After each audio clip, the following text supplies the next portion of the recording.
Good evening, ladies and gentlemen. Welcome to the south-afrifur podcast. You're listening to the horrifying voice of Ivik. And then on the other side in Cape Town, you've got Scratch. Hey, And then our guest tonight is Tempo. And then his friend, Co-conspirator. his co-conspirator, what's that, JD? JD, yeah. Awesome. Say hello, JD. Hello.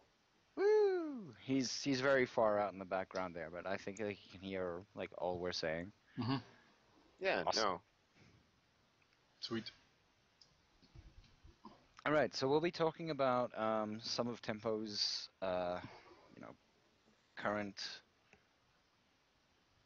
projects. That's the word that I was looking for. I was staring off into space for Right, about 2 so seconds. right, we're reprinting some Nordguard the card game stuff for this summer. And so those will be premiering at Anthrocon. And then and JD was actually in charge of playtesting for both the game and the expansion. And so he got to like make spreadsheets and things and collate all kinds of data. Because Playtesting. we gave like right, yeah. You want to describe how the playtesting went down? Well, it was kind of a mess. Yeah. It's not as exciting as you would think it might be, but trying to determine what people are looking for in a game, and try to keep things on track without making it overcomplicated. Right, because part of the problem is people will say things that they want in the game, but that thing would break the game, and so you have to find another way to make them happy. Like this character's not powerful enough. Like, but if you make that character more powerful, then that would be more powerful than the other characters, and so you have to find a way to make it feel more powerful. And like, we had like a little survey. I think it had like 5 questions or something. I don't remember what that is. I don't have that. Yeah, but it was something like that. It was like, how easy was this to learn? Whatever, things like that. And what was your favorite part? What did you not like? And things like that. And we went to like the local gaming store and had people play it, and then we had friends come over and play it. So. Playtesting is always that sort of. I don't know. I also like design games every now and then, and playtesting is always the place where you have to sit back as far as possible and just like see if the game can explain itself enough without like being I don't know like overtly hand holding as the designer. Right, like you can't like go in and explain to anyone, and that's really hard. Right. Like the biggest obstacle to overcome is to be able to have a game that's self-explanatory enough that you don't have to go back to the rule book constantly, and people just pick it up and play. Yeah. And that was really important. Yeah, because if you spend too much time on that, like I have this one game in my collection called Dead of Winter. It's like thematically it's an awesome game, but it is quite dense up front. And as well, like the Game of Thrones board game, there's a lot of shit to learn up front, and that's very much like a barrier to entry to a lot of my friends. We have some friends who are really fun, but are really dense up front. Yeah. But And you have to play test with them. Yeah. Yeah, no, exactly. So it's a bit of a toss-up sometimes. Like, do you want this game to be like hyper accessible, or do you want it to be sort of challenging, or I wouldn't say for the hardcore audience, but like Well, yeah, deeper. it is though. Like we had that happen with our game. Like we've had occasional people be like the hardcore gamers who play like tabletop games every weekend with their friends, and they like, they're like, oh, well, this is insufficiently like complicated for me because I'm used to like the Lord of the Rings board games. Yeah. Whereas like ours is probably about as complicated as like Pandemic or something, or like Catan. Yeah. And But yeah, that just makes it more accessible. I mean, look at how successful Catan became, because it's not Yeah. as dense. For Cards Against Humanity. Yeah. Um, Well, I mean, Cards Against Humanity is a completely different kettle of fish. We have broken too many people with that game. Especially when we started creating a South African sort of version, which has a lot more to do with tentacles than it should, and fursuits you guys with have a lot of tentacles going strict, on there. No, yeah, I don't know where they get fursuits with that. strategically placed holes and so on and so forth. I don't know where you get that shit, dude. Like, I'm Well, I mean, the apparently. thing is like how close? How close? Tell me how close, like the furry fandom and the anime fandom actively are when it comes to that kind of stuff. I don't know. I don't know. Yeah, I legitimately don't know the The answer to that one. Yeah, but anyway, so back to games. So Yeah. Those are games. Our games, Nick, yes. the so yeah, like we basically like play tested a bunch of stuff, and then we actually snuck corrections into the game, like in the expansion pack to fix things. Like I forget what all did we actually balance out in the expansion pack? I believe it had to do with a lot of the combat. Um, trying to make it understandable. It's like it's not necessarily like a gun check, whereas more is like a combat check because there were more than just guns in the Okay. game. You had knives and spears and other things of that nature. Alright. What was it, a mechanical correction or just like a wording correction? Mostly wording, I think, is what it was. Trying to make things as little confusing as possible. Um, one of the things we joked about is like you have to keep it at a certain level because you don't want to be like, well, everybody dumber than me won't understand this. Yeah. But it's like then you're putting yourself on a pedestal and assuming that you're smarter than everybody else sometimes, and that doesn't work out. Yeah. So you have to keep that even keel and make sure you're not insulting people's intelligence either. Yeah. Mm-hmm. And we tried to put as much of the rules on the cards as possible, which is something like Magic does pretty well. Like in Magic, you rarely have to like look up something. Like if you have to look up something, it's probably something that's a term like trample that they always have. But like if like a card has a weird ability, typically it says what it is, like says how it works. You don't have to find anything else to figure that out. And that's really, really useful because then you can read it while it's in your hand, or you can read it like when it comes up. You don't have to front load all this information. Yeah, magic cards are like very like as unambiguous as possible. Well, they just try to make it like that. It could be like heavily worded, but if you just sit Correct. down and deconstruct the thing, then it's always unambiguous. Yes? Like Magic, Yeah. easy. No, it's not easy. It's just the cards are written unambiguously. If you I have tried to what's the word? I've tried to read through a specific like rare blue card that I've had, and I literally can't use it because I don't know what the hell it does. what card is it? Do you know? I've had this card for about like 7 years now. I've looked at it. It's in a little like plastic bag, along with other cards that I'm never going to use, like Draco. Do you know what it And is? I can't remember. It's like trying to use You know reverse what? the sound. I love it so much. This card. It is the center of my life. Oh, really? What is it? I don't know. No. But there are It's yeah. It has to do with had people shell people on it. Oh, it was mirror commerce or Oh, something. the ambassadors. It's also a very very old like iteration. It's like from about 1997, 98. Like Lorwyn set or? Mm-hmm. Scratch, you're asking me questions. Yeah, and I yeah, don't know the yeah. answer. I'm assuming I shouldn't like So read too much into this. good. All I know is that they haven't always been uncomplicated, and especially blue cards. Like right. it's everything to do with blue has always been my bane, like the bane of my existence. I don't have a blue deck. I will never have a blue deck because I just don't know what it says. Yeah. See, and I'm the total opposite. Like I have a very strong blue deck that I play, but it's not like a tournament winning style. When I build Magic decks, I do it to have as much fun as possible, and I like to do multiplayer games as opposed to duels because I like to kind of throw everybody off. Mm. So it's basically like a deck destruction. Oh, mill deck. Make you discard. Oh, and then as you discard, I draw cards, and when I draw cards, you discard cards and mill and. And that's part of the fun of the game is that it can accommodate a lot of play styles. Like everybody has like a couple types of deck that they just don't bother building. Mm-hmm. Right. Like you don't have like a lot of like gigantic creature cheat them into the battlefield decks, and I don't have a lot of like mill decks because it's just not. Or like I don't play black really because I just have trouble wrapping my head around like bringing resources out only to sacrifice those resources for other resources. Yeah. And so.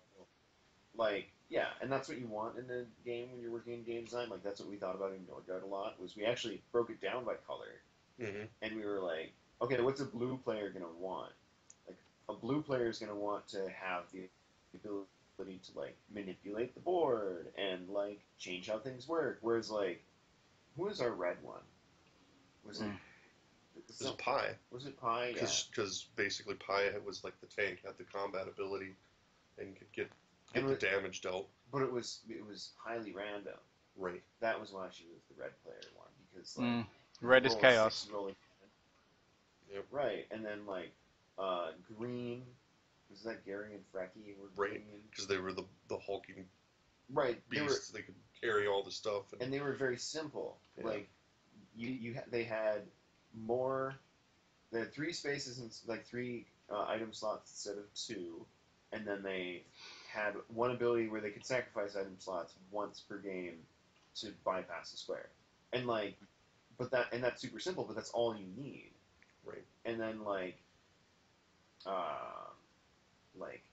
Nickel was the blue character. He allowed you to like foresee events as they were coming. Yeah. Using the compass and the map But you had to ration it. You had to be really careful with it.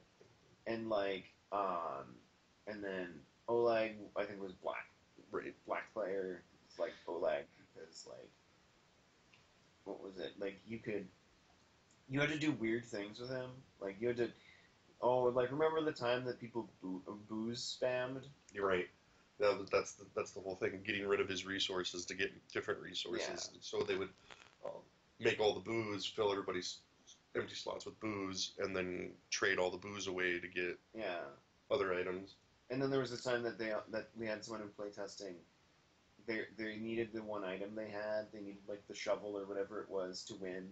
And then like they got that like ravens come and steal your stuff. And so the guys like so they had it was going to be the shovel that was selling, so it was the only item they had.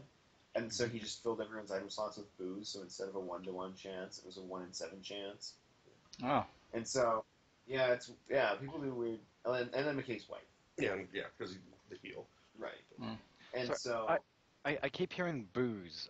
Is that like alcohol? beer? Booze is a game. Right. Booze is alcohol, yeah. Yeah, alcohol. Like Blanche requested that alcohol be a part of the game. Aha. And is that mainstream, the Oleg rules? Yeah, it's on the I think it's on the updated instructions or something silly like that. Yeah, we have because Oleg also has his own like set of party rules.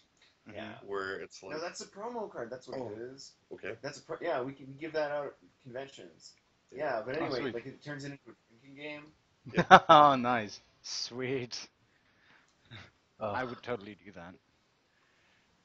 Okay, so one of the things that we're going to have for our next Xfer Meat is probably some of those cards. Maybe not the next one, but the one after that, maybe in about 2 months. The Nordguard game? Yeah. Oh, cool. How did you get it? Nothing better than, look, there's nothing better than a drinking game with like magic. Yeah, no, I have a bad idea for a magic drinking game. I'm pretty sure there are a bunch of them, but I have a bad idea for one. What, every single time you take damage, you take a shot for every piece of damage you take? Well, it's played specifically with Sambuca, like of each color of magic. Oh, God. Yeah. Yeah, I remember you mentioned that. Yeah. So what, every single time you take green damage, you take a green shot of Sambuca? You would kill people. I would die. Yeah. The alternative one is every time you tap for mana of a color, you take that. No, No one would ever finish a game. I know. It would be like whenever you need to have two poison decks play each other. Right, and then when you get poison tokens, Poison they tokens, take a shot. But those Is are the maximum you would ever have is 10.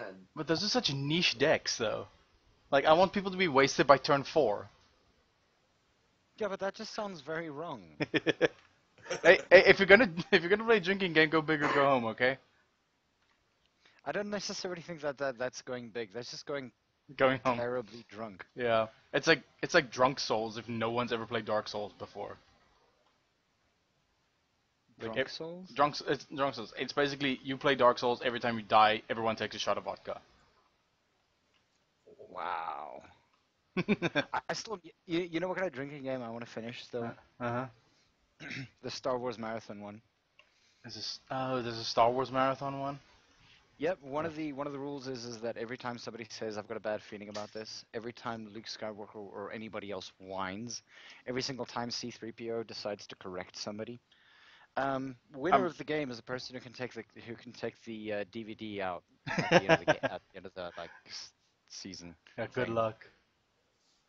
So, but anyway, a game that we don't really drink when we play is Werewolf, because it's like about as complicated as D&D, right? Mhm. Like, I would say that like once you actually start playing, it's simpler. Like rarely do we have to look up rules once we start playing, but like the character generation I find takes longer. I don't know. What do you think, man? In Werewolf? Yeah. It's a lot more story driven. Yeah. So your character should have a history as opposed to being like, oh, I'm a fighter, I just kill stuff. Right. I am in this tavern, and then we meet.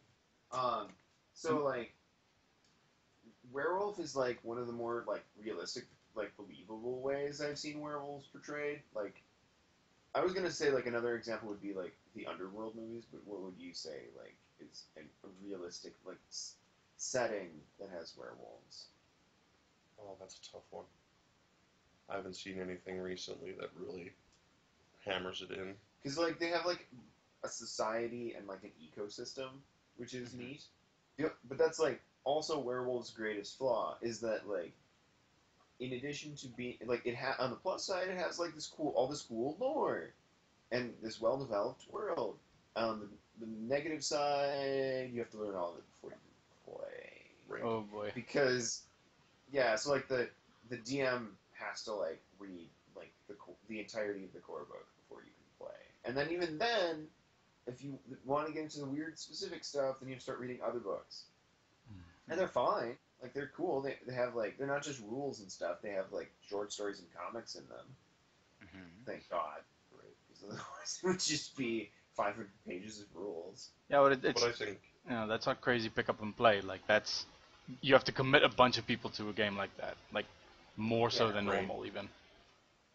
And so like in it, basically the concept is that like in one sentence, if I were to explain it, it'd be like werewolves are real, and like you're playing as a werewolf, and the like all of the tropes sort of apply. Like silver still hurts you a lot. Like you can't regenerate from silver. Like, or can you? Or is it you can't soak silver? How does it work? you can't soak it. Yeah. So yeah, it does worse damage to you than normal stuff does. Okay. And most of like the werewolf as inhuman monster comes from like either their like losing control of their like rage, or like werewolves who've gone over to the dark side. And so, but you're basically like the werewolves are supposed to be like Gaia's immune system, like the Earth's immune system. So you're supposed to fight like these monsters that are trying to destabilize everything. Interesting. Like all the monsters basically are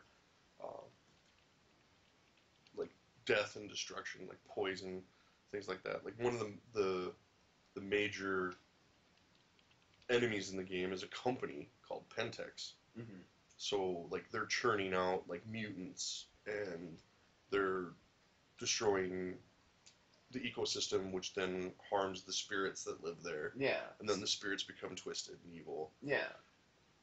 I think with the World of Darkness, like with the werewolf games, that it's a lot of investment in that character creation, but then they do go the extra mile to have like a different flavor for everyone. So it's like you don't have to be a werewolf. You could be like a were shark. Yeah. Or a were bear. Right. Like they even did like a Far East, so you could be like a kitsune and things like that. Interesting. Where Kitsune? Yeah. Right. Yeah. Well, you're a. They call it kitsune, but you're just a werefox. There is actually a book based off of like werefoxes. Oddly enough, called The Sacred Book of the Werewolf. What? Why is it about Yeah. foxes? It actually follows a werefox. She's been around for like thousands and thousands and thousands of years, and follows like this sort of semi-Eastern philosophy, and pretty much has sex with her victims to then remove their life force, and then she gets like entangled with a werewolf. I think one of your friend's exes was like that. Well, Ouch. actually, I did have sex like that too. So, anyway, but like in Werewolf, there are like three forces, like three like are they like cosmic forces or are they like aspects of Gaia? There's the Weaver, which wants to organize stuff. There's the Worm, which wants to destroy stuff, and there's the Wild, which wants to like chaotically make stuff. Yeah. So yeah, it's kind of all like Gaia is everything, which oversees these three aspects. Yeah. It's kind of their spin on the Trinity, but it's like the Wild, which is what the werewolves belong to, is chaos, spews life into existence. Yeah. So it's like nature. Nature and whatnot. Then you have like the Weaver comes along, which is organization, So like technology, and it's supposed to be like spiders and things like that, and it weaves the chaos into something usable. And then the Worm comes along, which is, death and destruction, and it takes care of the excess from this process. So, it's supposed to make a circle. Right. It's supposed to be in balance. It's supposed to be in balance. And their whole mythos is that the Worm gets tangled in the Weaver's web and goes mad and just starts eating everything. Right. And that's why it's called Werewolf the Apocalypse, because like the world is ending because the worm is out of control. Right. And so we're basically giving you guys like the in a nutshell version so that you can sit down and play it someday. Right. Dear listeners. But yeah, and like you have, instead of a party, you have like a pack. Right. And like there are cairns, which are like sacred places. Focal points of mystic energy, yeah. That like give you your mojo back. What? So you can create and add to your pack? Essentially, yeah. Yeah. Oh, So cool. it makes it easier to incorporate new players into a game that's already started, or things like that. Right, and because you can just say like, oh, so and so, is from this place, from this cairn, and just joining your pack.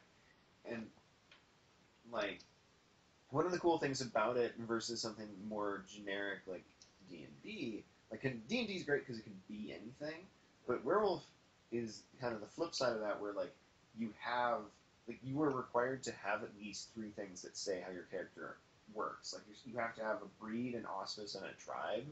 A breed is whether you start out, like, a werewolf, a human, or a wolf.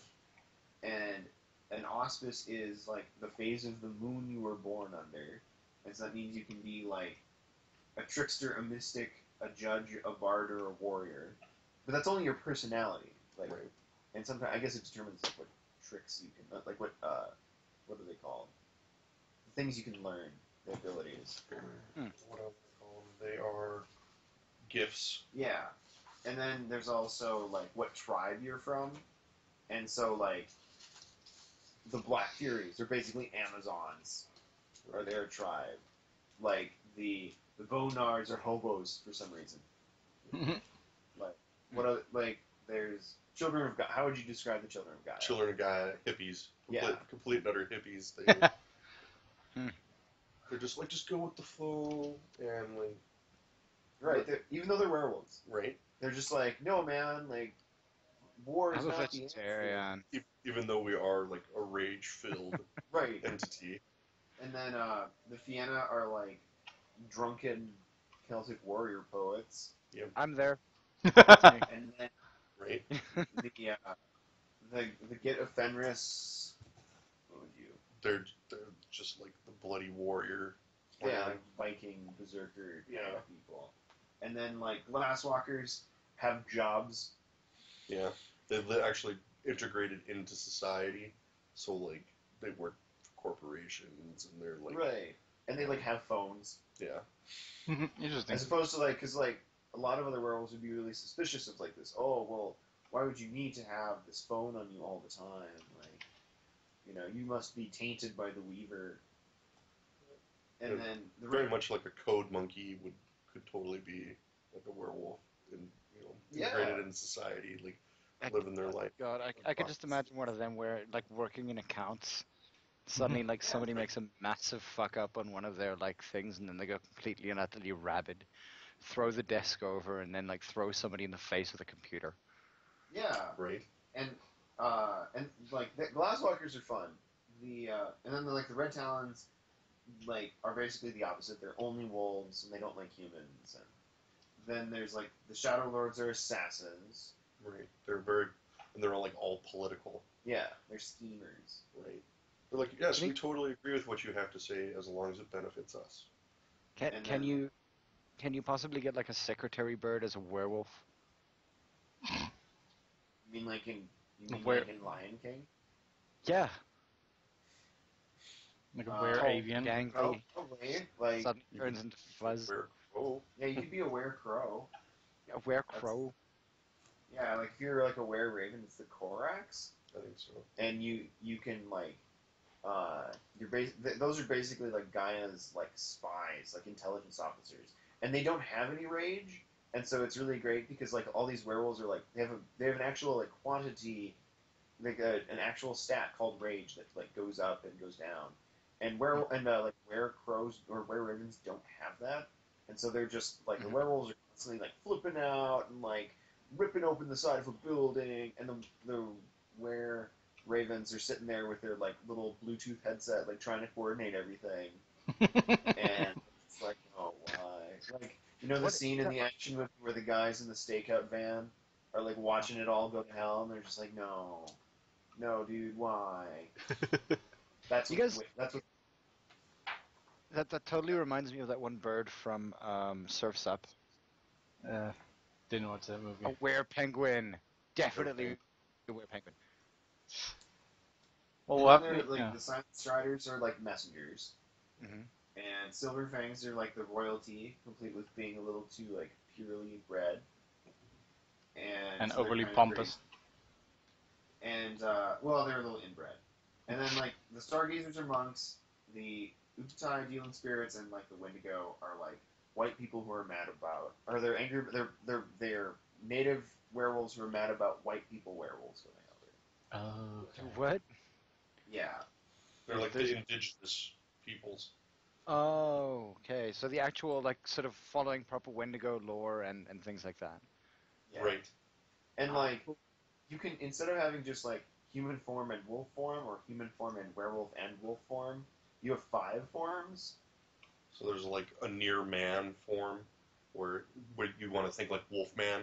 Yeah. Where it's like, oh, he's kind of hairy, he's got some fangs. What's But going he on? can still ride the bus, and If you didn't look at him too hard, you wouldn't really notice. And then there's like dire wolf, like a huge big wolf is another setting you can have. Interestingly, if you play a kitsune, you get like fox, large fox, furry, anime fox girl, and human.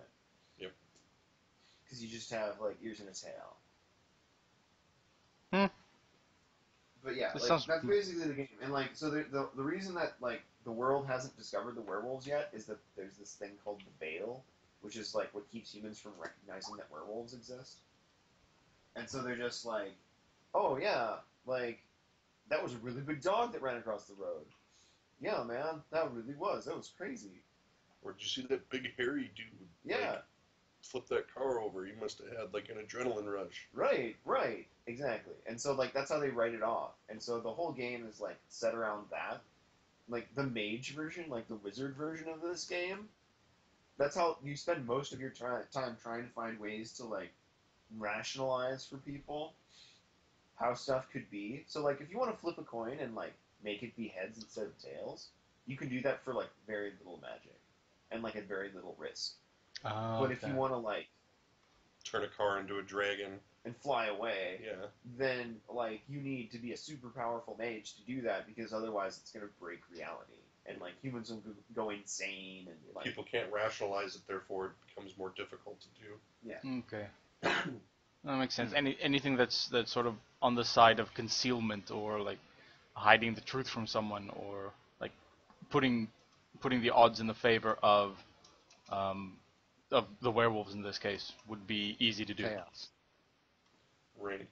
Okay. Huh. So it's like if you're all of a sudden you rage out, you go full on werewolf. If you do it in an apartment and there's like one person there, it's a lot easier to deal with than trying to do it on the dance floor or the local club. Mm-hmm. Yeah. There's just too much blowback. Then all of a sudden you have like there's actually another division of the Game. World of Darkness where there are hunters whose job it is to find all these creatures of the night and whatnot and take them out. So like if you do that, like you go full on werewolf in the middle of the club, all of a sudden in the next couple of days you got people shooting at you, Right, it's basically tracking you down. like the show Supernatural. Yeah, Like that's a great example. that's actually. that's what the hunter game plays like, is that you just kinda like roam from town to town, fighting people or like fighting monsters who are like terrorizing the populace. But like Or just trying to exist. right, or just trying to exist. Like some of them are just chilling out and trying to be, just hang out and like then you have like this moral quandary of like, do you fight them because they might someday turn against humanity, or does that just cause more problems? But yeah, that's werewolf, and so that's like, we just saved you guys like 5 hours of reading. Awesome. Yeah, like that's basically the like in a nutshell version of how werewolf works, and like that's Werewolf the Apocalypse. But yeah, like it's like they just basically change out all the proper nouns in Werewolf the Forsaken, and Right. it's like the same game pretty much. But yeah. So anyway, that's what we are gonna be playing here in a little bit. But like, let's see, is there anything else we wanted to touch on? Oh, so like, the Shipfolk game Mm-hmm. is I had some interviews the last couple of weeks with Jack Bacon, who is I talked to him when he came to campus. He's a NASA scientist. He is actually in charge of the eventual deorbiting and decommissioning of the International Space Station. Oh, you mentioned this. And actually, interestingly, he has decided that their most likely path is to recycle it and leave it in orbit and turn it into the next space station when they take it down in like 10 or 15 years. Okay. And because he's like, it's so expensive he's like, imagine that you're trying to bring like a piece of like wall up to the space, up to put in, like make, like a single module that like, like a module is already pre-built when they bring it out. He's like, imagine that you're trying to like, you want to, replace like a wall because something hit it. You have to like spend hundreds of thousands of dollars to bring up a single like piece of steel to stick on there. He's like, but imagine that you just could make that. Like, you could make really simple things like that in space already. And he's like, because, what was it? It was like, the International Space Station counts for like an eighth of the orbiting matter that isn't the moon. Wow. And he's like, he's like, we basically put this house in orbit, and we would like to, not have to, throw it into the ocean when we're done. Because it's much, much cheaper to, he's like, even if we had to fly up another module just as like a recycling center to melt things down, he's like, we could then say, oh, we're going to make a new support arm for solar panels. We're just going to make that. and between like 3D printing and a bunch of other little technologies like that, he's like, yeah, we could do it. But so he was impressed by the Shipfolk game. Let's get like a link here for everybody. Oh, by the way, thank everyone for voting for Windfall. Here's the link to the ebook if you guys wanted to purchase it. We won't know if Windfall won the Coyote Award until May 20th, but voting is now closed, unfortunately. Here it is. This is the Shipfolk game, if people have not played it from the last time. But anyway, so yeah, he was really intrigued. He is going to connect me with some other, like, I think they're from Jet Propulsion Laboratory, some other NASA scientists who are going to give some more technical input. But he was just like, on a conceptual level, he really liked it. He really liked the idea that we would get like more young people excited about space, because like that's kind of a thing where like when we were little kids, it seemed like space travel. Everyone, we were going to go to the moon all the time. We're going to have a moon base. We're going to go to Mars, have a base on Mars. And then now it's just kind of like, oh well, we'll get to that when we get to that. Yeah, let's defund NASA instead. Right, like, and so that's why we're like, very much like, well, that's why both of us are like, we're not going to vote for Trump. We're not going to vote for Republicans because they're idiots. Like, because they want to defund NASA. Because, like, whether we would get Bernie or Hillary, either of them would still be like, you know what, let's build a moon base. Why the hell not? Let's get technology back on track again. Yeah.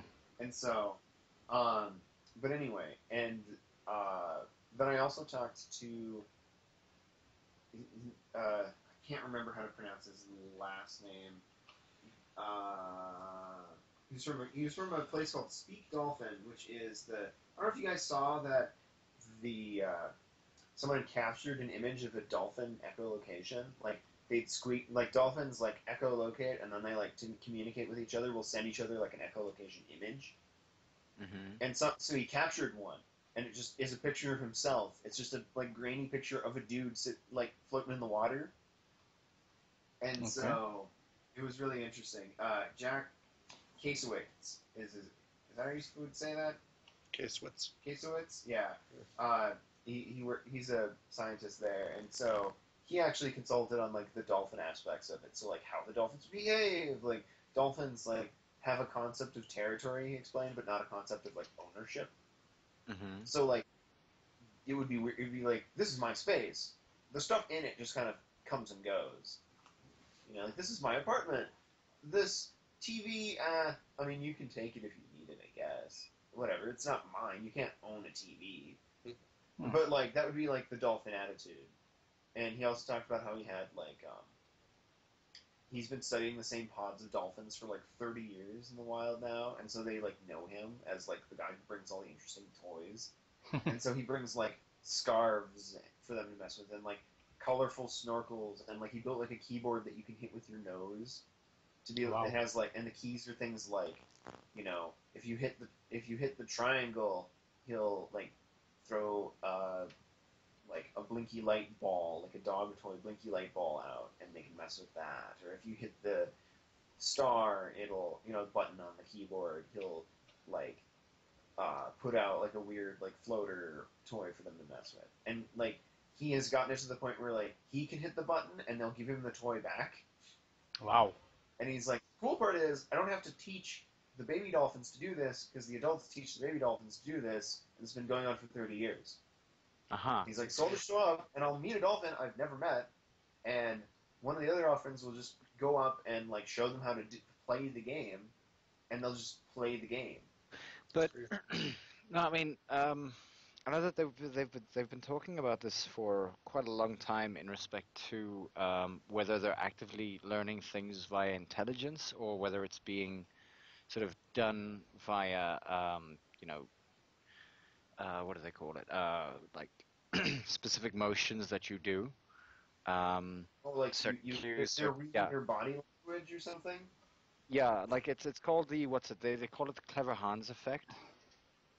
What the Where because I remember we have to do this in linguistics, where they were speaking about like how apes sign and things like that. And one of the big issues that they had with that was is that like they called it the clever Hans effect specifically because I think it was back in the 1900s or like late 1900s to around about 1904 somewhere. Hey? 1907. Yeah. And what was it? They had a horse called pretty much Clever Hans, who the owner would give specific cues to get the correct answer. Right, for like math. Like, Mm. that's where we get the idea. Like, there's a magic card actually that says, like, so and so has a pony that can count to 6 and likes to eat meat. But I don't know if Hans ate meat, but Hans could count, like, supposedly could do math. Yeah. And so, Like, but yeah, that was the guy. but I mean, and doesn't that also affect the entire idea of like maybe dolphins doing the same sort of thing where it comes from like Well, body cues? they're not asking them to do math and stuff like that. They're asking them to do these weird indicators, and they're actually like one of the problems they have in their field is that they. Ooh, we lost Whoa. them. Yeah. We Like lost them. completely? Yeah, they've Tempo, back tempo. you guys there? Hello. No, they just like solidly crashed after that one. Oh wait. Okay. Sorry about that. Seems online, or they dropped, or is that them back? Oh, that's not them back. Not That's quite just yet. you. We're dialing. Crap, I clicked the button. No. We're dialing something. Yeah, something just caved there for some reason. Apologies. Not from our side, hopefully. Yeah, I think we're fine. If you can still hear me, then we're okay. I remember this has been an issue before. While we're doing sound check. Talking military secrets. Yeah, dude. I don't think just mentioning the JPL is gonna get you kicked. Yeah, and I don't necessarily think like talking about Clever Hans is gonna get us kicked either. It's on Wikipedia, Although so it's I fine. mean, and that's actually kind of an interesting topic to go on to. Is that like I mean, with the Patriot Act that came out and everything like that, where the FBI had unadulterated like ability to track your phone calls and Skype calls and things like that. And I remember I've got a furry friend on that side who refuses to like Skype call me because any call that goes out of America and like some of the things that he might be telling me would be like difficult, and he doesn't necessarily want like the FBI at his door.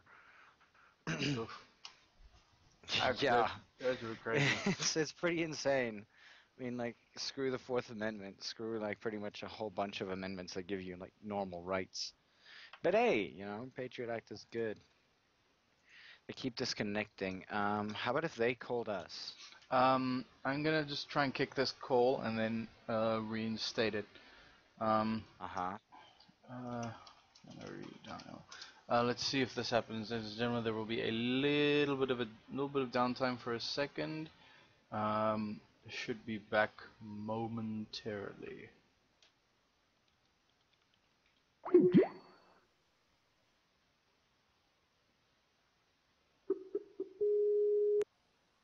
Hello, Ivik. I'll go black. Okay, Ivik's back, and let's try tempo. Hopefully there will not be any issues. Dum-de-dum-dum flyers. Okay. We're back. Hello. So. No idea what happened there. But yeah, So a lot of people were saying like as soon as you mentioned the military stuff, they decided that they'd kick your call. mention the what stuff? The military stuff. All the military stuff. Yeah. Why? Yeah, you like suddenly Dolphin military? you mentioned the JPL and suddenly you just get kicked for no good reason. That's true. The job NASA's not really okay in the U.S. NASA's not really considered like a military thing. Yeah. Like NASA's more considered like about as military as like the Food and Drug Administration. Food and Drug Administration. Like, it is definitely a government thing, but it's like, oh well, like, or the National Weather Service or something, or the Federal Aviation Administration. Like, Yeah, honestly, I'd like much more money to go to like NASA and FDA than like yeah, the military-industrial complex. right. We could flip those and we would be happier. But that's because we're like liberals, and that's how we feel about such things. We're like, we don't need to have like, because what was it? It's like roughly half or something of the U.S. budget is on the military, Yeah. and that's a little excessive. Yeah. Meanwhile, our roads are falling apart, bridges are falling down, Yeah, education is terrible. and so but the dolphin researchers are getting government grants, so at least there's that. We'll send them into space, like in the game. But what was the last thing? I, for one, cannot wait for our dolphin overlords. Exactly. So that was the other thing that this guy had. He's like, so I asked him like, well, when are we gonna get like a phone app that I can like turn on, and the dolphins will squeak at me and it'll translate it? And he's like, probably not in my lifetime. And I'm like, why? And he's like, well, the problem is that they don't communicate with like, hello, my name is Squeakums, and I am, how are you today, and whatever, and I'm going over here. They communicate in like sonar scans. Like that's why it was so significant that the guy like captured a sonar scan. He's like, he's like, imagine that you were playing a game where you couldn't speak, but you could like send a 3D picture, like you were playing 3D, 3D Pictionary with someone.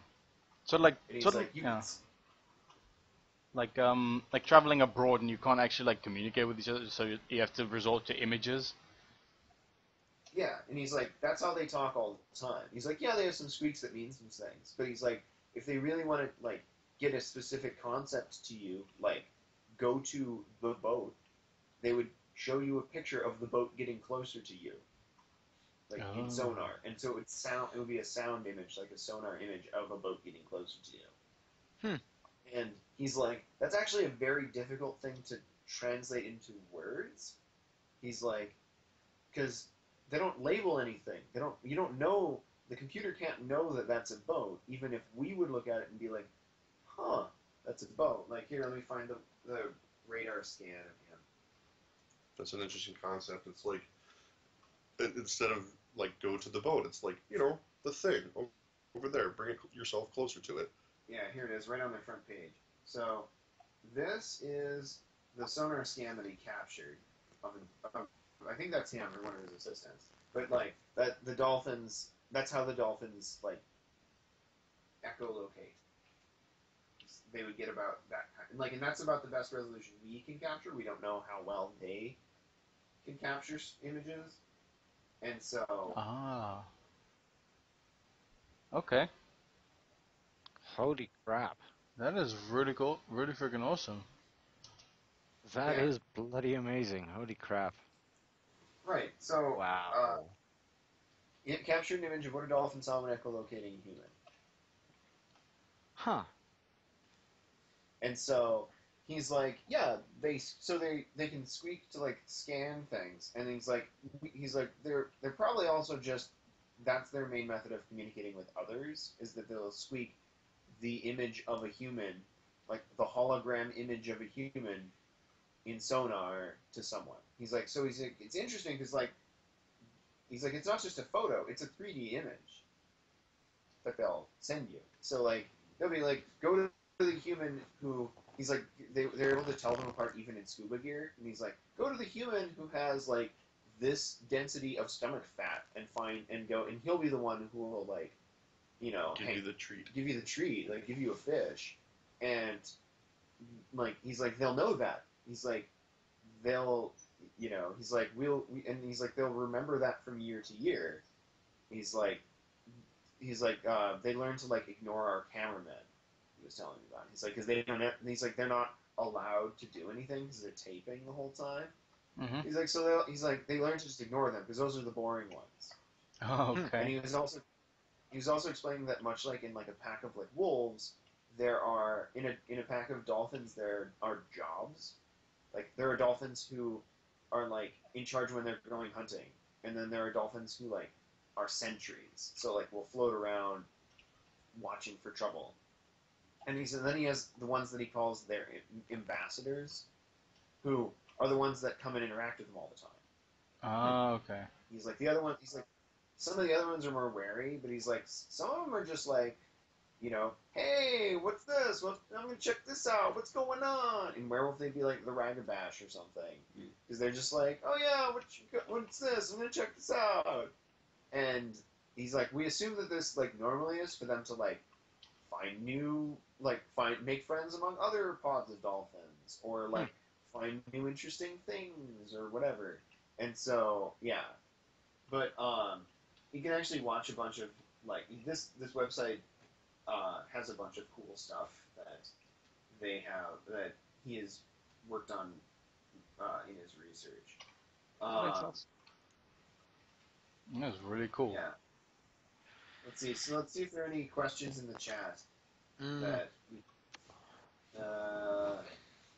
if you guys do have questions, please just place it out there. We're talking dolphins. We're talking Werewolves. Windfall, Werewolf. Yeah. Card games. But anyway, on here right now. Here.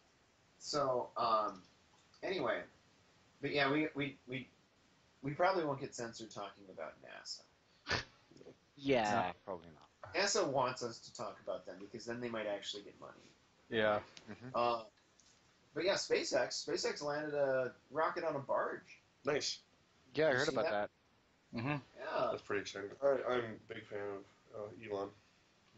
Didn't they manage to like launch one and then get it to go lateral and then back to vertical again? Yeah, that was the one. I think they've crazy things with it, and like, I mean, I am not the most inclined toward giant companies, like, but Yeah. like when you're using your money for the obvious good of mankind, And a lot of money, a lot of more money. Mm-hmm. yeah, like why not? Like that's pretty cool. Like, and especially because people like sending rich tourists to space, for example, like is one of their like is that kind of like private sector thing, Right. but like. Well, that's kind of what he did with Tesla Motors as Yeah. well. It's like, let's cater to the people that have money, and then once we make a lot of money from them, we can now, like, everybody can go to the moon. Yeah. Not just rich people. You know, Right. rich people, we're sending them to Mars now, but now everybody can go to the moon. Yeah, exactly, So- because we've made it cheap enough. Because, like, the car one's a really easy one to, like, wrap your head around. Because, like, once you work out the kinks with, like, the rich people cars, you can make a really cheap little car. You know, they have You know what corners to cut. their new one, like, for, like, a family sedan type thing is only, like, $3,500. Yeah, the Right, Model which 3. in the US is, like, not an insane car. Yeah, that's Yeah, the Model it's 3, right? insane for us. Model 3. Yeah. I think so. Hello? You guys still You there? lost them again. Yeah, we're still there. Oh, Okay. cool. Yeah. But, yeah, Alpha Luna. I'm looking up the webcomic. When you guys mention stuff, it often helps if you throw a link in there too. Oh, Alpha. Wait, I There's think I other know this one. Alpha Luna's that one weird werewolf thing about. It starts out with like a really, really dorky kid who starts finding out his werewolf powers. And, I think this one's based. I think I've read this one and it's based on Werewolf. Yeah, was it? I And think it's this might very, be very based on kinky, if I'm not mistaken. I remember like you had It to. might be. There were points that like there were adult sections, but then other points cut them out, and like you had to. Oh no, this is the one I've read. There's another one out there from like the same time period that's really blatantly based on Werewolf the Apocalypse. Well, I'm a big fan of all this stuff, so I'm going to have to start looking into that. Yeah. I'll see if I can find you them. Oh no, it's Peter is the Wolf or something like that. The webcomic. Yes, Peter the Wolf is the one with the like awkward kid. Sorry, my mistake. I remember I was Yeah. like years ago. I watched Okay. this stuff, or read The this. family safe version. Yeah, there's a family safe version, and This then is there's the first the one. unsafe one. But yeah, no, this one's even the fonts look like Werewolf. archive. So yeah. Anyway, Yeah. Now that we're sort of back on games again, um, how many expansion packs have you guys released so far for Nordguard? just the one. Just the one. Any more in the pipeline? Like here's the deal is like it's expensive to do a ton of like okay, even if like the expansion pack only has 36 cards like this most recent one. Mm-hmm. Commissioning someone to do 36 paintings for us Mm-hmm. is a lot of money. Ah, fair Like, point. $200 a pop or something. And it's really a tall order for like two guys sitting around like designing stuff at their kitchen table at your kitchen table, Right. like because that's where most of it went down. And I don't so, think we accomplished anything too. yeah, like, and so I mean it's tough to do that, and it's also tough because Blotch has split up. Mm-hmm. Right. It's extremely difficult when you're dealing with intellectual property like that. As much as we may be very gung ho about doing a zillion things with this, and keep exponentially expanding and keep adding more and whatnot, it's when somebody else is kind of in charge of what you can and cannot put on the card. It's Yeah. slows the process down extremely, and then eventually, you get to a standstill, and you're like, well, maybe we can find other avenues to put our energy into. Well, and because like for example, since we don't own it, like we can't make new characters. Right. Like I had to push really hard to get Blotch to give us two new characters to put in the thing, in the expansion pack, because they don't want to give anything away, but they're not currently working on the graphic novels, and so like they don't want to have something in the game that'll contradict the lore of the graphic novels, Oh yeah. and like it's weird, and so like we would like to keep working on it. Like I would love to do another expansion pack, and we've talked to a couple different game studios about getting things like set up like to do a mobile game or something, Mm-hmm. but we have to then every time we do that wait until Blotch gets back to us, and Blotch is kind of the archetypal artist in that way where they won't get back to us, and then like they're doing some project or they're traveling across the country or they're just like Living on an the dream. artistic retreat. Yeah. Okay. So, anyway, it sounds like we might be having some more tech issues if you guys can't hear me. No, we can hear you. Ivix might be crapping out a bit. Yeah, I think it might be You just guys the sound a Ivix. little rough too. Yeah, we might be having some more tech issues. We might have to, like, we may have to call this one, especially since it booted us before. I think that the undersea cable might be being attacked by a shark or something again. It tends to You guys happen. you guys heard about that, right? Aren't those things supposed to be like layered with Kevlar or something? They are, but they emit electromagnetic radiation, and that somehow angers the sharks, and so they attack it. Yeah, I can understand Which because is the coolest thing.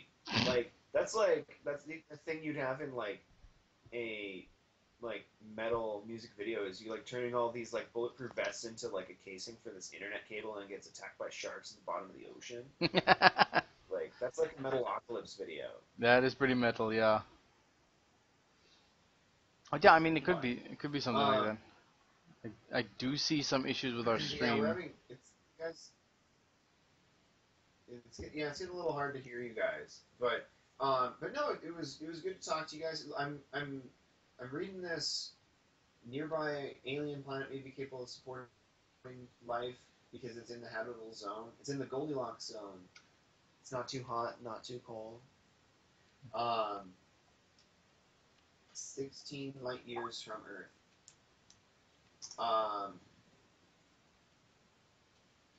That's not too far. Anyway, And with what's his name? Stephen Hawking and that Russian guy's new idea coming up with that whole solar cell they're trying to make. All right, the little tiny, yeah. Did you see tiny. that, man? They had a Stephen Hawking has proposed sending chip-sized spaceships. Hmm. So like it'd be like a yard of like a meter wide thing of solar sail, and then like a chip in the middle, and all the chip does is like send back information. Mm-hmm. And he's like, we'll just release a couple hundred of them, point them in the direction of like the star we want to explore, and then if half of them don't make it, oh well. Right. Yeah. And Oh, we'll that'll just be shoot awesome. lasers at them to propel them to the speed we want them to go. And he's like, since they don't have like much mass and there's no one on them and anything like that to worry about, Then so why what not? if some of them just go away? But yeah. Anyway, all right. Well, we're gonna quit while we're ahead here on the tech stuff here. But Yeah, sure. we'll get back to you guys once we know a little more about like what we're doing with future games, because we've been working on, like, JD's been helping me work on the Shipfolk game and stuff like that. Mm-hmm. It was actually originally written for his kids. Right. Oh, wow. And so, because his kids had gotten into a sci-fi thing, but there isn't a lot of like young adult sci-fi for like girls, because I think like so Wrinkle in Time was like the one we thought of, and that was about it. But now we're on to, was it Miss Pettigrew's School for Peculiar Children or whatever. Oh, they're into So those. that's a big hit right now. Mm-hmm. But we have like a Facebook page, like Think Tank Games. Like I haven't been really hardcore keeping up on it, but as things are progressing, when there's major news, it'll be on there. Yeah, and like you can just follow it. 1 second here. Give me the Facebook link. And like, yeah, so you guys can just follow things there, and we will post updates Sure. as we get them.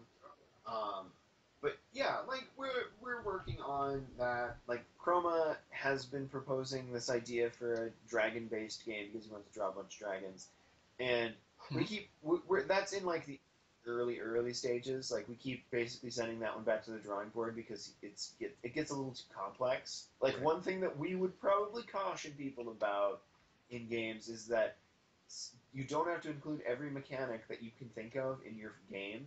Like that's why you would make multiple games. What was the 15 minutes of fun? Yeah. Is kind of what you want. Like, can your game give you 15 minutes of fun at a time? So, anyway, cool. Well, we're gonna go in and we're gonna play Werewolf. Speaking of games, and Okay. Have fun. we will talk. I will talk to you guys later. And so, but yeah, thanks for listening and participating and whatever. We will talk to you when we have more Yeah. things to share. Sure thing. We'll actually we'll if we have you guys on again, we'll augment for an hour before, like say 7 o'clock instead of 8.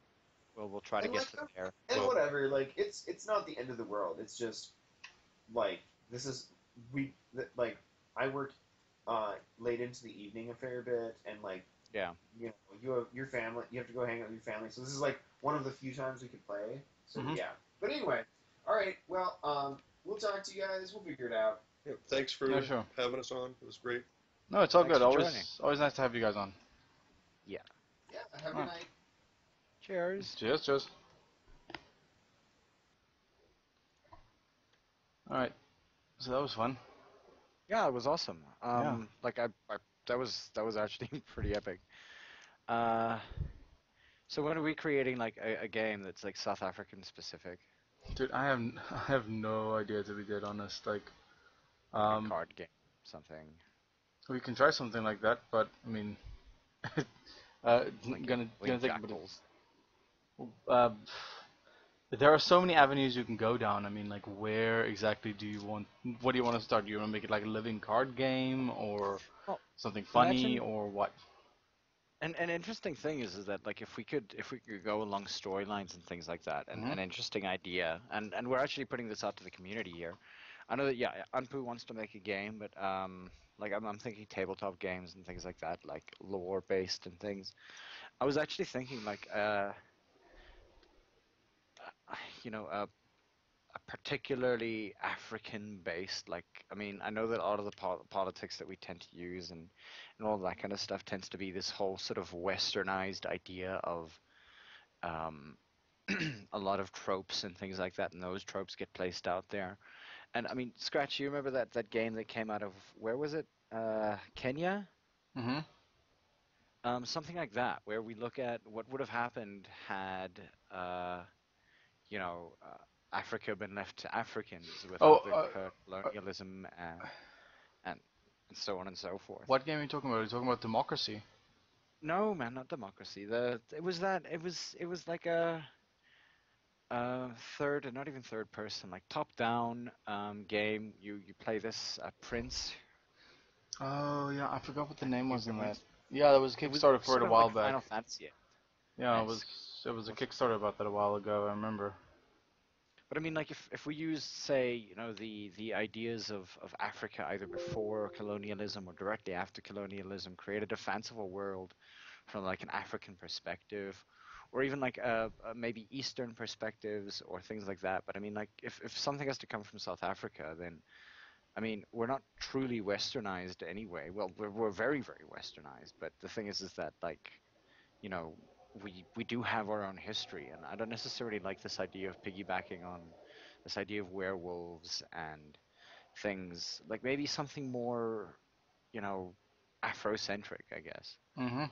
Well, this I mean, this coming from two white boys, raised middle class, like. doesn't matter. The thing is that I'm pretty sure that we have the intellect to talk to, people who know a little bit more about the lore of South Africa. I know that, or even Africa. No, Doge is already sort of like going, hey, ha, ha, ha, ha, fuck me, ah." Why? Like, what is that noise you're making? That's me making, I don't know, making fun of him for some other reason. I have no idea. Sorry. Mean Yeah. motherfucker. Scratch, Doge has actually been studying Sapedi for 4 years, so maybe he actually has an idea. Oh, does he? Okay, that's cool. Yeah. Oh, and I mean, so he has a very, very good idea of the lore and the cultural perspectives and things like that. But I mean, if we could say get somebody from like deeper cultural areas, like people who are willing to maybe do something like that, because again, like, and I mean, I keep saying this often, is that I want to be able to make, the the fandom a lot more, Inclusive. open to the actual majority within the country, maybe. Mhm. And I mean, the thing is that it's not like it's not something that happens. I've known colored people down in the Western Cape who love anime. I've met black people up here who I know love anime and things like that. So I mean, geek culture is real. It's just that, getting them to maybe buy into something like this. Maybe they've already bought into something like this, but don't know what the hell to look for or where to look for it. Most of them just generally watch like Dragon Ball Z and, um, you know, all of these other comics Mhm. and things like that. Maybe they, I don't know, like it's all about aspiration, I guess. And like getting people to buy into something like that is always going to be awesome. I mean, imagine like say a game based off of like actual Brazilian people instead of like a, you know, Western perspective of what Brazil would be like. Okay. Or the same thing with Norway or anything like that. I mean, most of these people, everybody knows Norse mythology, Mhm. specifically because there's so many games out of there, and because it's essentially a European place, they can actively ask those people.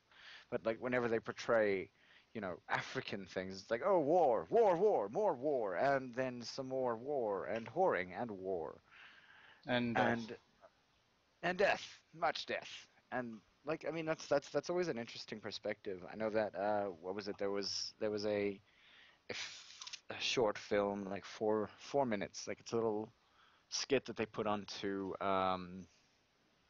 YouTube called "I Am an African Man," and it's actually about like Hollywood's portrayal of what black people actually look like in Africa. mhm. And it's like they love machine guns, they love war. They're always they don't say much, but when they do say something, it's really really badass. But it's not like they're actually like that.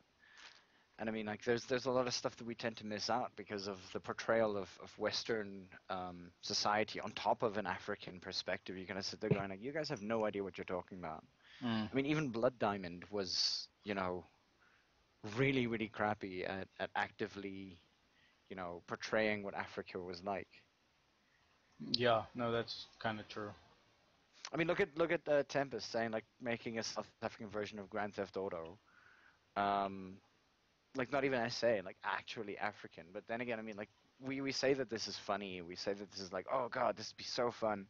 But I mean, in that same sense, like instead of these stereotypical people, like actively, imagine you get to play a Cape-colored guy, Hmm.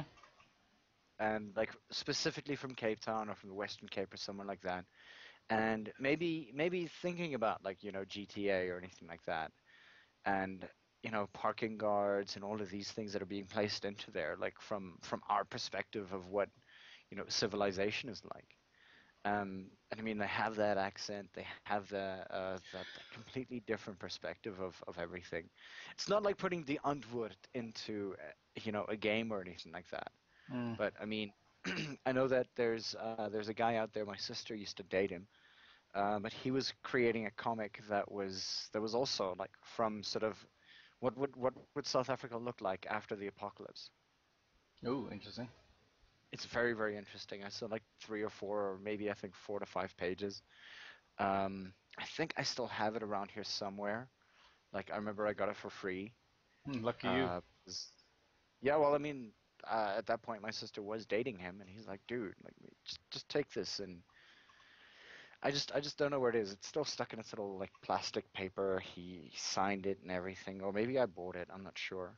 But Mm. I mean, so I mean, it's not like it's impossible. It's just that I would love to be able to do something like that, and maybe take a look at it from like a furry perspective, instead of like this whole Zootopia thing where you've got, you know, as much as African as the animals in there were, Hmm. none of them were African. Yep. Not a single one of them was African. You had a Hindu guy, and you had a crazy, Mm. New York hippie Uh, yak. no, you also had a Brazilian or like some sort of Latin American, South American character. But it was an African animal that was fucking Latin American. What the No, hell? no, it was a black. It was the Panther, fucking Mr. Manchas, the driver. Yeah, but like, where was the African in that movie? Oh, most of Nowhere. the animals there come from Africa, Hmm. like the gazelles, for Yeah. starters. And it's weird that both the gazelles were like, as when you saw them right at the end, they had the same surname, so they were like the first portrayal that Disney ever had of like a same-sex marriage. Hmm. Um, Spoilers, guys, but it's been like 2 months now. Yeah. Um, There is one person so among us who was at the Cape Town meet this weekend who did actually not see that yet. And we're huh. all like, Okay. what? But I mean, think about it. Like, you had a Thompson's gazelle and Doge. Help me out here. It was a gemsbok. Hemspock, yeah, yeah, no, it was a Hemspock. So I mean, like, you had these two stereotypically like South African animals, and both of them had like English accents or American English accents, and then they were dicky. They were what now? They were dicky, a little bit dickish. Oh, oh, dickish. Okay. Yeah, yeah. So I mean, like, and I don't know, like maybe I don't know. I'm to find time to do this right now would, I don't know, probably just break me. But I mean, it would be great to actually be able to conceptualize that for like 2 or 3 hours and sit down and maybe get people who are interested in like actively trying to work on it. Mhm. And Might be worth a shot. yeah, and like getting like voice actors, like proper voice actors for, not proper voice actors, but people who would fit Fit the the more, description. yeah, exactly. I mean, like, you have Idris Elba, but I mean, it may be that he's a black guy. It's just that he's British, so he falls directly under the Western philosophy and everything that goes with that. So I mean, if we could like get into to that kind of thing, and create maybe a furry game that was actively South African, either a board game whatever. That actually, I think that'd be a good idea. I'm not necessarily sure what our listeners would feel like, listening to me ramble on about this. But yeah, I mean, it's something that needs to be done at some point. Like we're here, we're in the age of information, and you know, I think that we're far more than capable of actively doing something like that. More often And than not, it just boils down to um, like coordinating it as a project and putting time aside for it. I mean, yeah, we can theorize and hope for it as much as we want, but if we don't make it a thing, then it's not really gonna happen. yeah, I mean, so again, guys, like we have a Gmail account and a website. What is it? south-afrifur, one word, at gmail.com. Yeah. Send us an email. Send us what you want to hear. If, Maybe even by send the us way, suggestions. so if that one bounces, it could also be south-afrifur. I'm not 100% sure. I think, look, I've got it on my. Let me just look here. It's south-afrifur, one word, at gmail.com. Okay, cool. So Sorry. just maybe copy paste that. Yeah, sorry for interrupting you. Go on. No worries. So I mean, like, if you guys have ideas like this or things like that, and you want to say get in touch with people who would be more than willing to work with you and whatnot, and maybe even just also give us suggestions for what you want to hear or who you want to hear from, or if you want to send us a link to somebody who you want to hear from and say, hey, this guy's more than willing to, be on the podcast. And they have something that I want to share or anything like that. Or, we were also playing around with the idea that, we have, geez, has now replaced my as my term of vocal, what do you call it? Not My knowing what vocal the fuck you crutch. want to say. Yeah. No, it's my brain actively trying to continue speaking, Mhm. but the thing is that it doesn't want to like work for that half a second, and usually it's Mhm. and now it's just Yeah. So my brain does this thing where it literally just Yeah. jumps, and it's in those little jumps that you'll hear either an or a or Everyone has a a tick yaw. like that. Who? Everyone has a tick like that. Yeah. I remember a friend of mine had like when he was doing debating, he would say what was it? Ladies and gentlemen. And I think there was one time that I caught him in a 10-minute speech saying ladies and gentlemen 100 times. It was amazing. It was Uh, after every single sentence. I suppose it's better than like that, like some sort of brain dead like Neanderthal noise. Like, yeah. You see, the thing is, Like an active shutdown for 2 seconds. yeah, like you see his So, eyes drifting apart. So there was this thing that Yeah, something okay, like so that. that might get very annoying very quickly. Oh yes. Reminds me of Gravity Falls. Like that would I've be totally Seuss. still have not seen that show.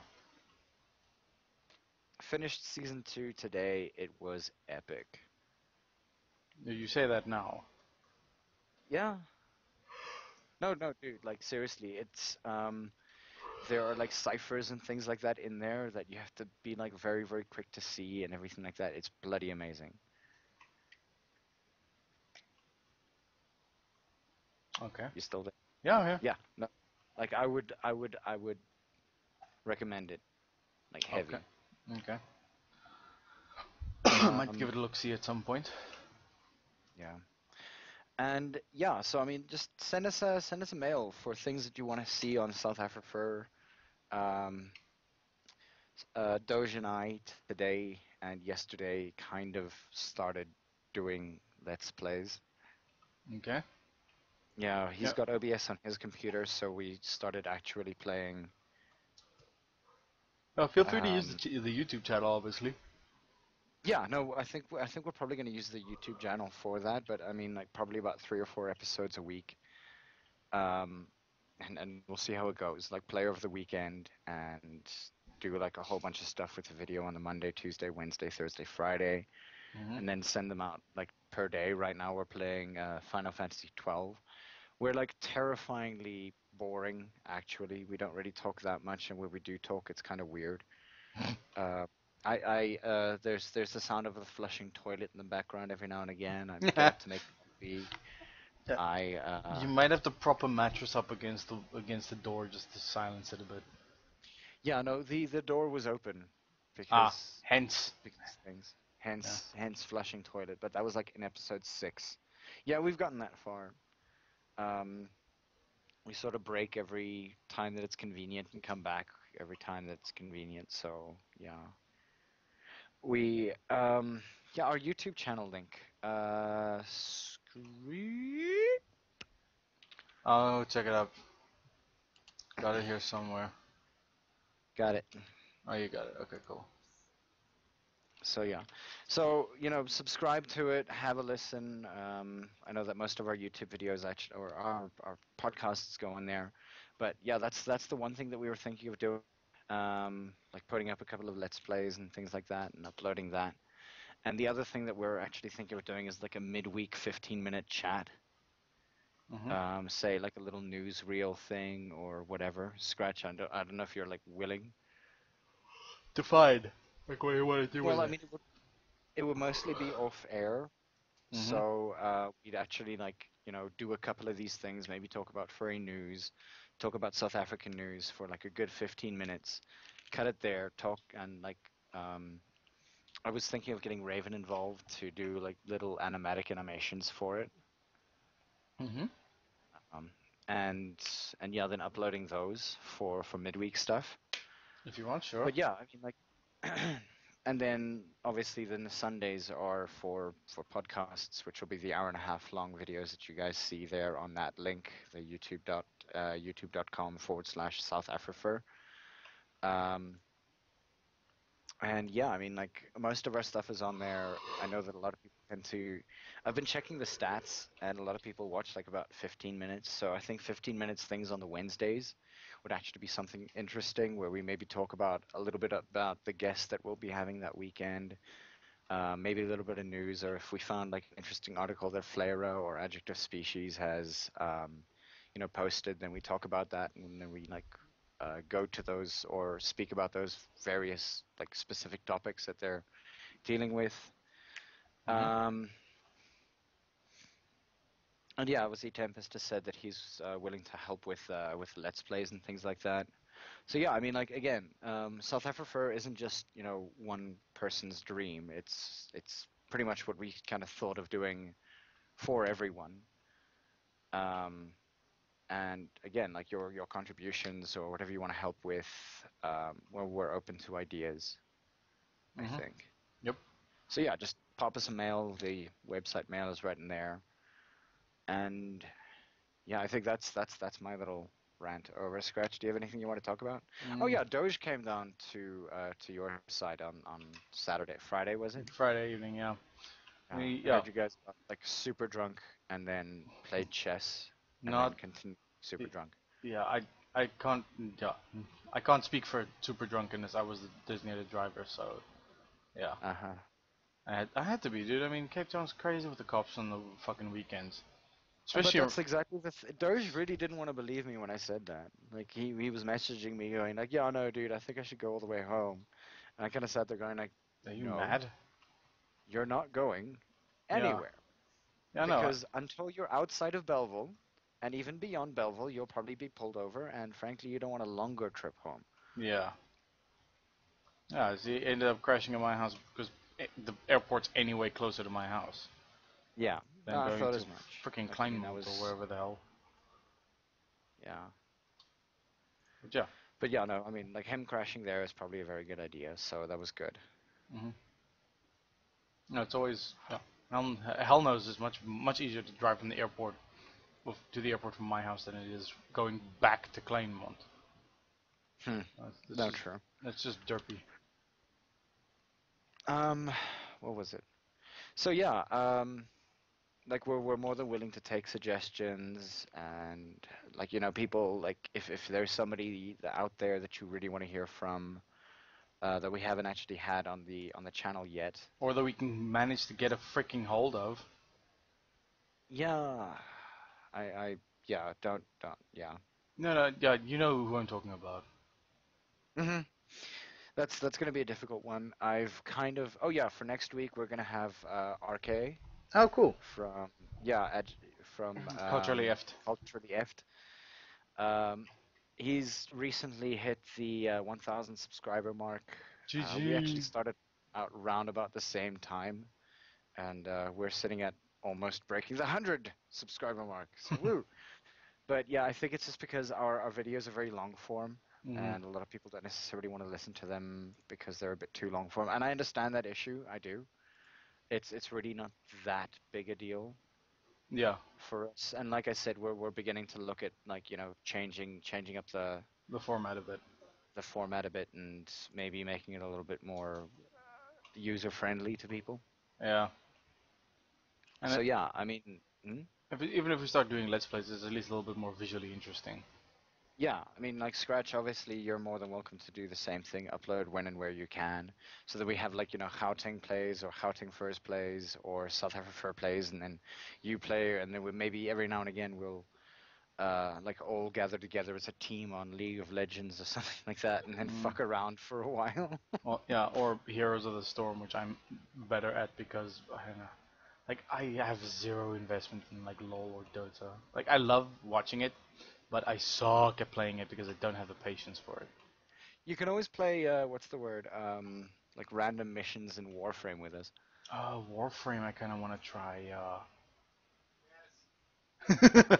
I heard that. So yeah, I mean, like if anybody, like one of the, there's the other thing that we can always do, like all of us get together and actively play, not necessarily the player v player games, because that'd be, I think I suck so badly at most games anyway that I'm just gonna sit there going like, buttons, they're wonderful. Why Mm. don't my fingers move? Yeah, Well, fuck. yeah, confirmed. Ivik's not good at games. Oh, shut the fuck up. I beat the daily challenge yesterday on the Binding of Isaac. Mm. I thought Grats. it was difficult. Actually, it was kind of difficult. Like, it went all the way to the cathedral. Uh huh. Yeah. Tech I'm 5 is interesting. I'm tech. You mean tech 0.0? No, no, no. 0.5, sorry. Tech 5. It's this little, like, third eye thing that you get. Yeah, And it yeah, only shoots every that's. now and again. And when it does shoot, it's got, like, a random choice of what kind of shot it'll fire. Like, Mm. either psychic tears or whatever. Yeah, that's okay. But it shoots randomly. Are you sure it's a tech 0.5? It could be zero point 0.5. Yeah, I just saw a 5. That was just it. yeah, that's just semantically. Because I know there's tech normal tech, there's tech 2.0, and then there's tech 0.5, and there's also tech X, which is the other thing. But yeah, so one of the, again, like that's one of the things that we also want to do is that maybe just expand the channel a bit, become a bit more.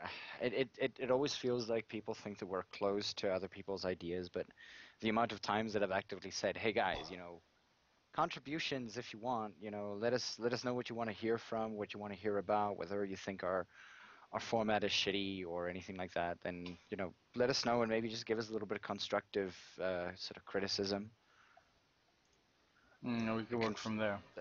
yeah, I mean, like we're more than willing to hear about that because I mean we've been going for a year now, more than a year. We're Mhm. like almost at two years, Mhm. and yeah, I mean like we really want to have like I don't know, the best of all worlds, I guess. Yeah. We want to be able to know that what we're doing is at least sort of entertaining. Yeah.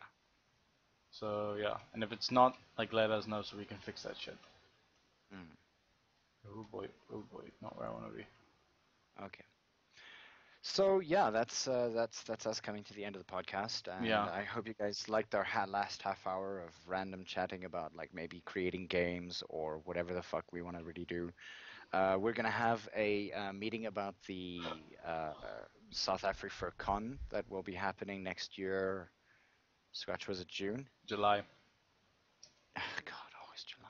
Yes, July. But yeah, we're gonna have a meeting this week about that with sort of the board and things like that. We'll get back to you on that as soon as we can. Mm-hmm. And yeah, I mean, like we're pretty much, I think everything that we have set up right now is pretty much set up, and we're almost ready to go. Yeah, for bookings and shit. Yeah. Mm-hmm. So keep your eyes peeled for south-afrifur convention stuff coming up very, very soon. Mm-hmm.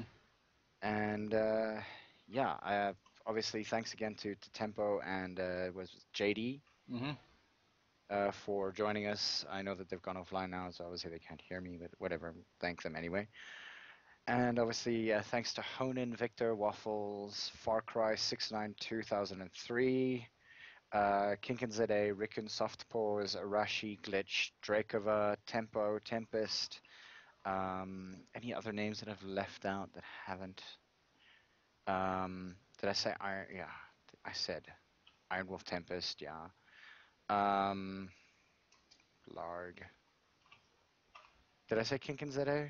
I believe so. But you did now. Glitch. Glitch. I Yeah. mentioned Glitch. Yeah. I think that is about it. So yeah.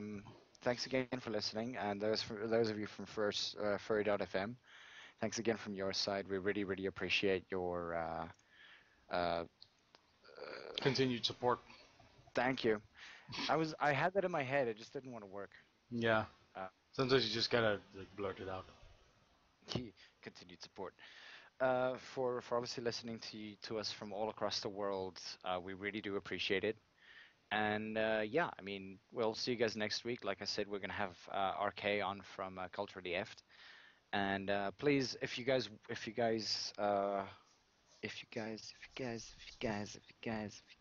Waiting. Patreon sites for Yeah. furry.fm and Furstream. Yes, those are there. So yeah, if you guys want to like support them, even like use Furstream, they're actually really, really good. It's completely and utterly free to get on here. It caters to furries. It does exactly what you'd like if you want to stream for things. You just open up an OBS, which is also free, and figure it out, and then like literally just stream from there. Mm-hmm. Yeah, it's pretty easy. I'm Yeah. not actually tired. What? No, Tempest told me to go to sleep, but I'm not tired. I could do with some sleepy time. I could do with sleepy Shit time. is. Okay. So Well, yeah, no, we'll yeah, see no, Glitch, how you guys the can live stream games. yeah. I'll be I mean, in them. Or I'll try to be in yeah, them, or do something about it. in my dreams. No, man, in the games, dumbass. Oh, right. Yeah, no, we'll but we'll work that out as we go along. I mean, obviously, it's for the Final Fantasy game. It's granted it's ripped to the PC, but the thing is that we do have the game. Mm-hmm. But it's just that it was easier to play it off of the computer at this point as well. Yeah. Also, fair point. Don't No idea. live stream. Don't live stream anything that you don't actually own. Yeah, no, we own this game. Support your Definitely own freaking devs. it. Hmm. Support your goddamn devs. I'm not actively Ah, yawning. I didn't yawn. When did I yawn? I'm anyway, affronted. anyway. Okie dokie. Affront teacher. And on that bombshell, Yeah, we leave you, gentlemen and ladies. yeah, so we'll see you guys when we see you. Mhm. Obviously next week. Keep an eye out for any new content that we have. Those of you guys now have our YouTube site as well, so our content will be going up there. Yep. And from my side in Gauteng, cheerio and scratch. And from a nice, cool, hopefully rainy Cape Town. See you guys around. So is there a cold front coming our way? Please say yes. God, I hope so. Oh, well, your way. I don't know. Like, I know it might be When you raining guys- this week here. Yeah, when you guys get a cold front, we tend to get the backlash about Yeah. 2 or 3 days later. Yeah.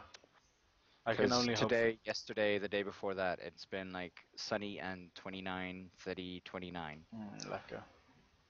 Mm. Alright, that's us. All right. Cheers, Cheers, ladies and guys. gentlemen. Bye bye. Bye bye.